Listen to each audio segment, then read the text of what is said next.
ആ ബുക്കിലുള്ള സാധനം നിങ്ങൾക്ക് പകർത്തി എഴുതാൻ പറ്റില്ലെങ്കിൽ നിങ്ങൾ ഒന്നുമല്ല. ക്ലാസ് റൂമിലൊന്നും ഇതിനെപ്പറ്റി ഒരു സാധനം പഠിപ്പിക്കില്ല. ലൈക്ക് കുത്തിന്റെ വ്യത്യാസം വന്നാൽ പിന്നെയും ചെയ്യിപ്പിക്കണം. ആ മാങ്ങാത്തൊലി മാറ്റി ഇതെല്ലാം. ഒരു വർഷം നമ്മൾ യൂസ് ചെയ്തൊരു യൂണിഫോം നമുക്കറിയാവുന്ന നമ്മുടെ ഒരു ഫ്രണ്ടിന് വേണ്ടി ഒരു ജൂനിയർ എന്നുള്ള നിലയിൽ അവർക്ക് കൊടുക്കാൻ നോക്കിയാൽ പറ്റൂല. കാരണം എന്താണ്? ചെറുപ്പം തൊട്ട് കേൾക്കണാണ് സ്കൂളിൽ പോകും, നല്ല മാർക്ക് മേടിക്കുക, കോളേജിൽ പോകും, നല്ല ഗ്രേഡ് മേടിക്കുക, നല്ല PG ചെയ്യുക, സ്റ്റേബിളായിട്ടൊരു ജോബ് സെറ്റാക്കുക, ലൈഫ് സെറ്റാണ്. ശരിക്കും സെറ്റാണ്. അസ്സലാമു അലൈക്കും, ഞാൻ ആദിൽ ആൻഡ് ഈ video is about school scam, the truth they never told you. ഒന്ന് ആലോചിച്ച് നോക്ക്, ഇത്രയും നാളേക്ക് നിങ്ങളുടെ എക്സാംസ് എന്തിനു ബേസ് ചെയ്തായിരുന്നു? എത്ര നന്നായിട്ട് നിങ്ങളൊരു പ്രോബ്ലം സോൾവ് ചെയ്യുന്നുള്ള കാര്യത്തിലാണോ? അല്ല. എത്ര നന്നായിട്ട് നിങ്ങളൊരു പേഴ്സ്പെക്റ്റീവിൽ ആലോചിക്കും എന്നുള്ള കാര്യത്തിലാണോ? അല്ല. എത്ര നന്നായിട്ട് നിങ്ങൾക്ക് ഒരു കാര്യം മെമ്മറൈസ് ചെയ്യാൻ പറ്റും? ഒരു ടെക്സ്റ്റ് ബുക്കിലുള്ള ഒരു സാധനം എത്ര നന്നായിട്ട് നിങ്ങൾക്ക് പകർത്തി ഒരു പേപ്പറിൽ നിങ്ങൾക്ക് എഴുതാൻ പറ്റും? അവിടെയാണ് കാര്യം. നിങ്ങൾക്ക് ചിലപ്പോൾ വേറെ പല കഴിവുകളുണ്ടാവാം. മേ ബി നിങ്ങൾ നല്ലൊരു പാട്ടുകാരനാവാം, നല്ല സ്വിമ്മിങ് ചെയ്യുന്ന ആളാവാം, സ്പോർട്സിൽ കഴിവുള്ള ആളാവാം, ആക്ട് ചെയ്യുന്ന ആളാവാം, എനിത്തിങ്. വേറെ പല കഴിവുകളും ഉണ്ടാവും. പക്ഷേ ആ ബുക്കിലുള്ള സാധനം നിങ്ങൾക്ക് പകർത്തി എഴുതാൻ പറ്റില്ലെങ്കിൽ നിങ്ങൾ ഒന്നുമല്ല. ഫ്രഞ്ച് റവല്യൂഷൻ തുടങ്ങിയത് 5th May 1789 എന്നുള്ള കാര്യം നിങ്ങൾക്കറിയോ? നിങ്ങളൊരു പ്രസ്ഥാനമാണ്, നിങ്ങളൊരു സംഭവമാണ്.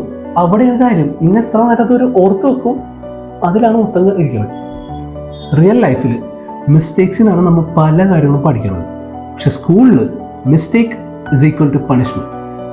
റിയൽ ലൈഫിൽ കൊളാബറേറ്റ് ചെയ്ത് അല്ലെങ്കിൽ ടീം വർക്ക് ആയിട്ട് നമ്മൾ എന്ത് ചെയ്താലും പവർഫുൾ ആയിരിക്കും, ഏറ്റവും ബെസ്റ്റ് എന്താ പറയുക റിസൾട്ട് ആയിരിക്കും.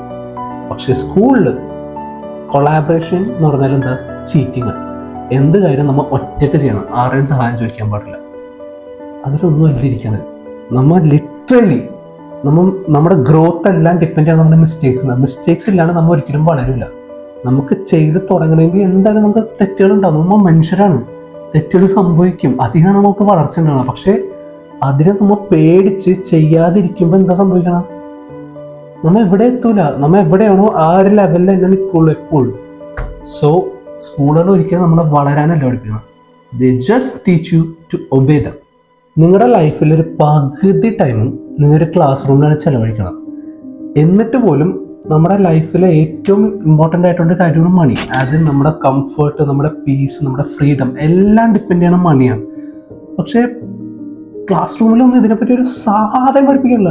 Like how to save, how to invest, how to compounding.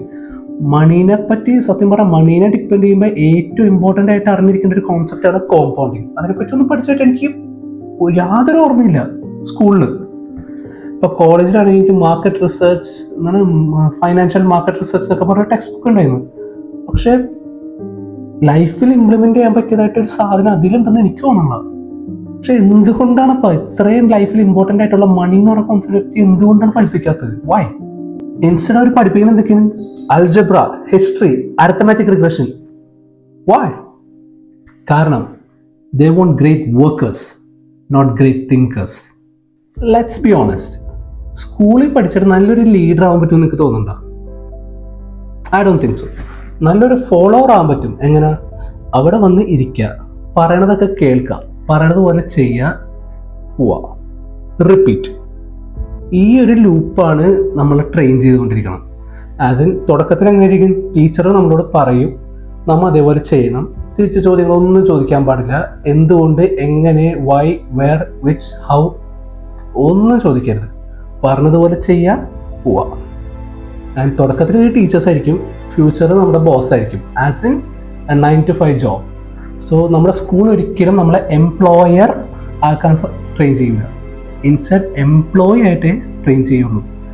അങ്ങനെയാണ് John D Rockefeller, one of the richest man in the history, മൂപ്പര് പറഞ്ഞിട്ടുണ്ട്, we shall not try to make these people or any of their children into philosopher or men of learning. We shall train them to do the work of our class requires. അതായത് എന്താണ്? ഈ വന്ന ആൾക്കാരെയും അവരുടെ മക്കളെയും ഒരിക്കലും നമ്മൾ philosophers ആയിട്ടും അല്ലെങ്കിൽ പഠിക്കാൻ താല്പര്യമുള്ള തരത്തിലുള്ള ആൾക്കാരാക്കി നമ്മൾ ഒരിക്കലും ട്രെയിൻ ചെയ്യരുത്. ഇൻസ്റ്റെഡ് നമ്മുടെ ക്ലാസ് അല്ലെങ്കിൽ നമ്മുടെ റിക്വയർമെന്റ് അനുസരിച്ച് ആസ് ഇൻ വർക്കേഴ്സ്, അവരുടെ ഫാക്ടറിയിൽ വർക്ക് ചെയ്യുന്ന ആൾക്കാർ അവരുടെ ആവശ്യം അനുസരിച്ചിട്ടുള്ള ട്രെയിനിങ് ആയിരിക്കും അവർക്ക് കൊടുക്കേണ്ടത്. ആൻഡ് ഈ റോക്കറ്റ്ഫെല്ലർ വേറെ കണ്ടുപിടിച്ചൊരു സാധനം കൂടിയുണ്ട്, GEB, general education board. And അതാണ് പിന്നെ ഫ്യൂച്ചറിൽ ഷേപ്പായിട്ട് ഒരു സ്കൂൾ സിസ്റ്റം എന്ന് പറഞ്ഞ സാധനമായത്. കോയിൻസിഡൻസ് എന്ന് പറയാൻ പറ്റൂലല്ലോ. നിങ്ങൾ ശരിക്കും ഒന്ന് ആലോചിച്ച് നോക്ക്, ഒരു സ്കൂളിൻ്റെ സ്ട്രക്ചറും ജോബും തമ്മിൽ എന്താ വ്യത്യാസം? ബെല്ലടിച്ചാൽ പണി തുടങ്ങണം, ലഞ്ച് ബ്രേക്കിൻ്റെ സമയത്ത് മാത്രം നിങ്ങൾക്ക് ഫുഡ് കഴിക്കാൻ പറ്റും, അസൈൻമെൻറ്റ്സ്, ഡെഡ് ലൈൻസ്, മാർക്സ്, നിങ്ങളുടെ പെർഫോമൻസ് റിവ്യൂ. ഇതൊന്നും ഒരു മാറ്റമില്ല. സ്കൂളിൽ നിന്ന് നിങ്ങൾ വർക്കിലേക്ക് പോകുമ്പോൾ ആകെ മാറുന്നത് നിങ്ങളുടെ ID കാർഡ് മാത്രം. ബാക്കിയെല്ലാം പഴയതുപോലെ തന്നെ ഇരിക്കും. സോ നിങ്ങൾ ലൈഫിൽ എങ്ങനെ സർവൈവ് ചെയ്യണം അല്ലെങ്കിൽ ലൈഫ് എങ്ങനെ ജീവിക്കണം എന്നൊന്നുമല്ല പഠിപ്പിക്കണം. ഒബീഡിയൻസ് അത്രേ ഉള്ളൂ.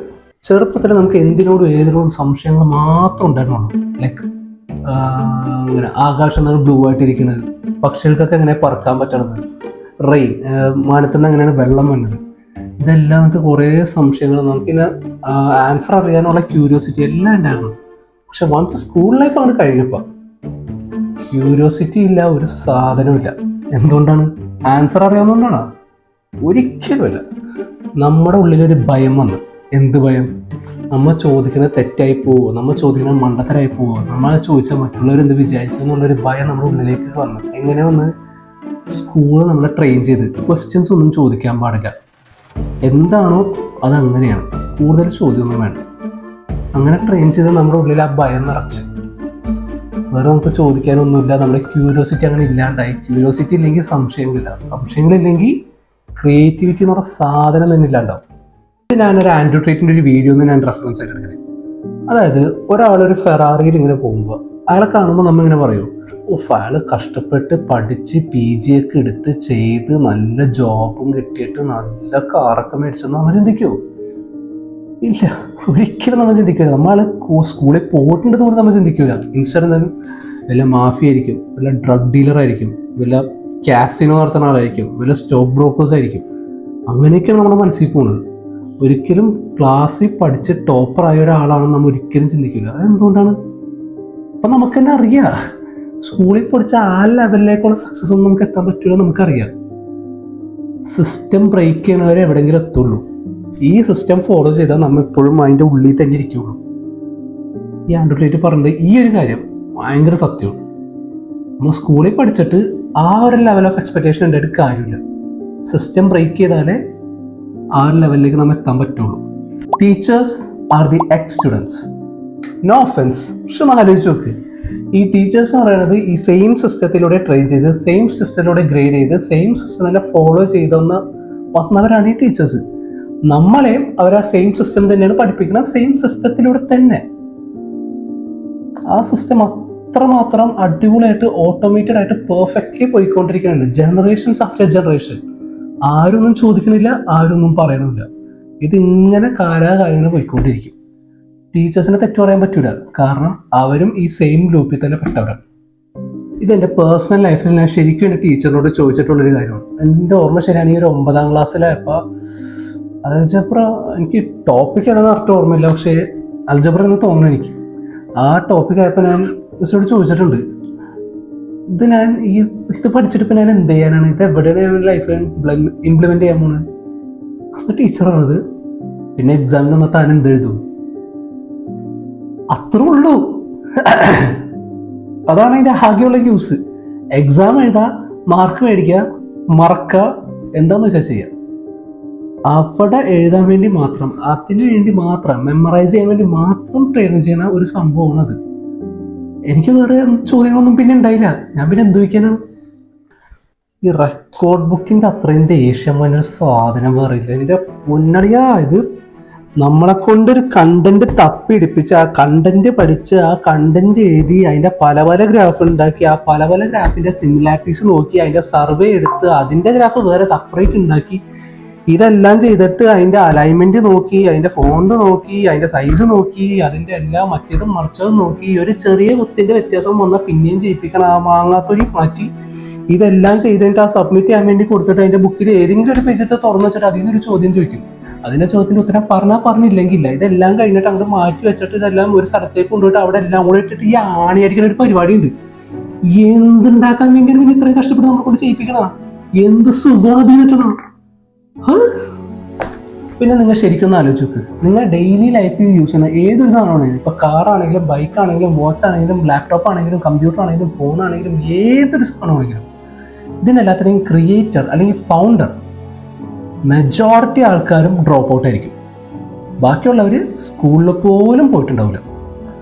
സോ അവിടെ എന്താ വ്യത്യാസം? ഇവർക്കുള്ള നോളജ് സീക്കുന്നത് ലൈഫിൽ നിന്നുള്ള എക്സ്പീരിയൻസിനാണ്, അല്ലാണ്ട് ബുക്കിൽ നിന്നല്ല. സോ അവരൊന്നും ഈ ജോൺ ഡി റോക്കഫെല്ലറുടെ സിസ്റ്റം ഫോളോ ചെയ്യാത്ത ആൾക്കാരാണ്. ഇൻസ്റ്റഡ് അവർക്ക് വേണ്ടിയുള്ള സിസ്റ്റം അവർ തന്നെ ക്രിയേറ്റ് ചെയ്ത്. സോ അതാണ് ശരിക്കുള്ള എഡ്യൂക്കേഷൻ എന്ന് പറഞ്ഞാൽ ലൈഫിൽ നിന്ന് കിട്ടുന്ന എക്സ്പീരിയൻസ് ആണ്, അല്ലാണ്ട് ബുക്കിൽ നിന്നല്ല. And at last the biggest scam, parents. അതായത് സ്കൂളുകാർ പാരൻസിനെ എങ്ങനെയാണ് യൂട്ടിലൈസ് ചെയ്യണം. നിങ്ങൾക്കൊരു കാര്യം അറിയോ? റൈറ്റ് ടു എഡ്യൂക്കേഷൻ പ്രകാരം സ്കൂൾ അല്ലെങ്കിൽ ഏതൊരു എഡ്യൂക്കേഷൻ പ്ലാറ്റ്ഫോം എന്ന് പറഞ്ഞ സ്ഥാപനം ഓടേണ്ടത് നോൺ പ്രോഫിറ്റ് ഓർഗനൈസേഷനൊക്കെയാണ്. അതായത് ലാഭമില്ലാത്ത ഒരു സ്ഥാപനമായിട്ടാണ് മുന്നോട്ട് പോകുന്നത്. പക്ഷെ അത് ജസ്റ്റ് ഒരു നിയമമായിട്ട് അവിടെ നിൽക്കുള്ളൂ. എല്ലാ എഡ്യൂക്കേഷൻ പ്ലാറ്റ്ഫോമും ലാഭത്തിലാണ്. ലാഭം എന്ന് വെച്ചാൽ എക്സ്ട്രീം ലാഭത്തിലാണ് പോകുന്നത്. പക്ഷെ അക്കൗണ്ട്സ് ചെക്ക് ചെയ്താൽ അവർ ലോസിലാന്നേ കാണിക്കുള്ളൂ. അതെങ്ങനെയെന്നല്ലേ? ഓരോ സ്കൂളുകൾക്കും പല ട്രസ്റ്റീസ് ഉണ്ടാവും. ഈ ട്രസ്റ്റീസ് എന്ന് പറയുന്ന ആൾക്കാരായിരിക്കും ഈ സ്കൂളിന് വേണ്ടി എല്ലാ സാധനങ്ങളും പ്രൊവൈഡ് ചെയ്യണം. ലൈക്ക് ഇപ്പോൾ കമ്പ്യൂട്ടർ ആയിക്കോട്ടെ, അവിടുത്തെ furniture, books, bag, shoes, uniform എല്ലാം പ്രൊവൈഡ് ചെയ്യുന്നത് ഈ ട്രസ്റ്റീസാണ്.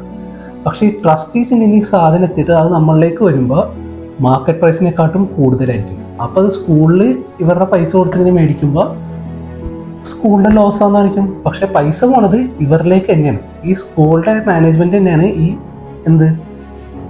ട്രസ്റ്റീസ് ആയിട്ട് നിൽക്കുന്നത്. സോ ഈ ഒരു വർഷം നമ്മൾ യൂസ് ചെയ്തൊരു യൂണിഫോം, ഒരു എക്സാമ്പിളായിട്ട് ഞാൻ പറയുന്നത്, ഒരു വർഷം നമ്മൾ യൂസ് ചെയ്തൊരു യൂണിഫോം നമുക്കറിയാവുന്ന നമ്മുടെ ഒരു ഫ്രണ്ടിന് വേണ്ടി ഒരു ജൂനിയർ എന്നുള്ള നിലയിൽ അവർക്ക് കൊടുക്കാൻ നോക്കിയാൽ പറ്റൂല. കാരണം എന്താണ്? അല്ലറ ചില്ലറ മാറ്റങ്ങൾ ഇത് വരുത്തും. എന്നിട്ട് പറയും അത് പുതിയത് മേടിക്കണം, ഇത് മാറിപ്പോയി, ഇത്തവണ മാറി മറ്റേതാണ് മറിച്ചെന്നൊക്കെ പറയും. അതേപോലെ തന്നെ ബുക്സ്, ഇത്തവണ നമ്മൾ പഠിച്ച ബുക്സ് നമ്മൾ അടുത്ത വർഷം മറ്റേ നമ്മുടെ ജൂനിയേഴ്സിന് കൊടുക്കാൻ നോക്കിയാൽ അല്ലറ ചില്ലറ മാറ്റങ്ങൾ അതിലും വരുത്തും. എന്നിട്ട് പറയും പുതിയ ബുക്ക് മേടിക്കണം, ഇന്ന ഡീലറിൽ നിന്ന് മേടിക്കണം, മറ്റേ യൂണിഫോം പറയുമ്പോൾ ഇന്ന ടൈലറിൽ നിന്ന് തയ്ച്ച് മേടിക്കണം. ഇതെല്ലാം പ്ലാൻഡ് ആണ്, ഇതെല്ലാം ഓർഗനൈസ്ഡ് സെക്ടേഴ്സ് ആണ്. ഇതെല്ലാം ഈ പാരൻസ് ആസ് ഇൻ ഈ എഡ്യൂക്കേഷനിലൊക്കെ വിശ്വസിച്ചിരിക്കുന്ന ഈ പാരൻസിനെ ഇമോഷൻസും ഫൈനാൻസും വെച്ചിട്ട് പിഴിഞ്ഞെടുക്കുന്ന ഒരു സിസ്റ്റമാണ് ഈ സ്കൂൾ സിസ്റ്റം. ഈ പറഞ്ഞ സാധനം എല്ലാം ഈ പാരൻസിന് അഫോർഡ് ചെയ്യാൻ പറ്റുമോ? എല്ലാവർക്കും പറ്റണമെന്ന് നിർബന്ധമില്ല. പക്ഷെ എങ്ങനെയെങ്കിലും അവർ പൈസ കണ്ടെത്തി പേ ചെയ്യും. കാരണം ഒരിക്കലും അവരുടെ മക്കളുടെ ഫ്യൂച്ചർ അവർ റിസ്കിലിടൂല. ഈ മക്കളോടുള്ള സ്നേഹം, അവരുടെ ഫ്യൂച്ചർ ആലോചിച്ചിട്ടുള്ള പേടി, ഇതെല്ലാം യൂട്ടിലൈസ് ചെയ്യും സ്കൂളുകൾ. അവർക്കറിയാം എന്തായാലും തന്നിരിക്കും, തരാണ്ട് അവർക്കൊന്നും ചെയ്യാൻ പറ്റില്ല എന്നുള്ള കാര്യം അവർക്കറിയാം. മാക്സിമം അവർ യൂട്ടിലൈസ് ചെയ്യും അതിനെ. സോ ഈ പാരൻസോടെ ചിലപ്പോൾ 9 to 5 ജോബ് കഴിഞ്ഞിട്ട് അവർ വേറെ എന്തെങ്കിലും ജോബിന് പോയി എക്സ്ട്രാ മണിക്ക് വേണ്ടി ചിലപ്പോൾ അവർ മീലെല്ലാം സ്കിപ്പ് ചെയ്തിട്ട് നിങ്ങൾക്ക്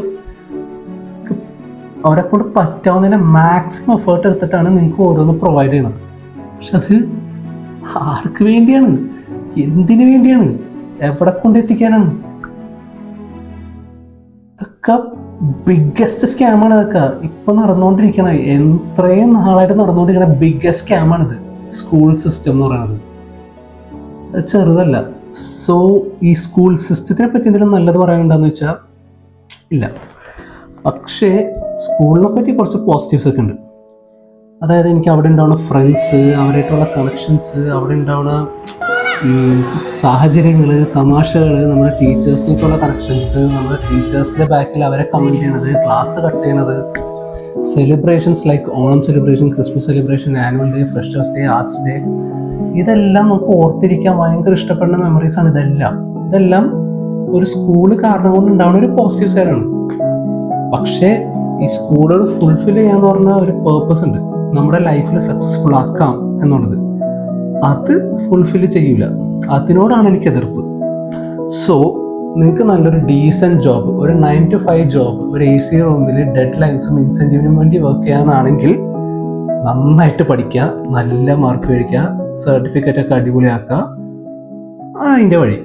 ഇൻസ്റ്റഡ് നിങ്ങൾക്കൊരു ബിസിനസ് അല്ലെങ്കിൽ ഒരു ബ്രാൻഡ് ബിൽഡ് ചെയ്യണം എന്ന് ഉദ്ദേശിച്ചുള്ള ഒരാളാണെങ്കിൽ എങ്ങനെയെങ്കിലൊക്കെ ഒന്ന് പാസ്സാവാം. എങ്ങനെയൊക്കെ ഒന്ന് പാസ്സാവുക എന്നുള്ളതിൻ്റെ ട്രിക്സാണ് ഞാൻ അടുത്ത വീഡിയോയിൽ ഇടാൻ പോകുന്നത്. അത് സൈക്കോളജി പരമായിട്ടുണ്ട്, എക്സിക്യൂട്ട് ചെയ്യാൻ പറ്റിയ തരത്തിലുണ്ട്. സോ ആ വീഡിയോ കണ്ട് നിങ്ങൾ അത് ഇംപ്ലിമെൻറ്റ് ചെയ്താൽ പാസ്സാവുന്നുള്ള കാര്യത്തിന് ഞാൻ ഗ്യാരണ്ടി ആണ്. സോ ഈ വീഡിയോ ഇഷ്ടപ്പെട്ട like, share and subscribe please. So until then, I'm building something bigger. Stick around. Assalamu alaikum.